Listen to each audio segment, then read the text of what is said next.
మీరు ఆంధ్రప్రదేశ్ విభజన సమస్యలు కూడా మీరు పెట్టండి బయటికి, అందరూ బయటకు వచ్చి మాట్లాడాలి. ఎవరెవరు ఏ సమస్యలను ఎలా మద్దతు తెలపాలి అందరూ బయటకు వస్తారు. మీరన్నట్టుగా తెలుగుదేశం నా పార్ట్నర్ అన్నారు కదా, అది తెలుస్తూ వాళ్ళు కూడా ఎలాంటి వ్యక్తులు. మీరు అవిశ్వాస తీర్మానం పెట్టండి, వాళ్ళు ఎంతవరకు నిలబడతారో అది కూడా చూద్దాం. మీకు నేను అండగా ఉంటాను, అఖిల పక్షాన్ని నేను తీసుకొస్తాను. సిపిఐ ఇంకా నేను కావాలంటే కర్ణాటక కూడా వెళ్తాను. ఏం మాటలు మాట్లాడుతున్నారు పవన్ కళ్యాణ్ గారు? నా తెగొడుతున్నాను. అవకాశం ఏంటి, సవాళ్ళు ఏంటి? నిజంగా ఇవాళ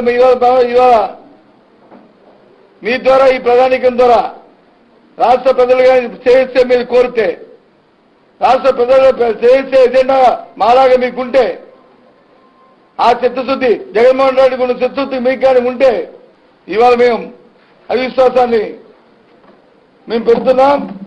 మాకొచ్చి మీ భాగస్వామి పక్షాన్ని మద్దతు ఇవ్వమనండి, లేదు మీ భాగస్వామి పక్షాన్ని తెలుగుదేశం పార్టీని పెట్టమనండి, మేము దానికి మద్దతు ఇస్తాం. ఏంటండి వీడియో నచ్చిందా?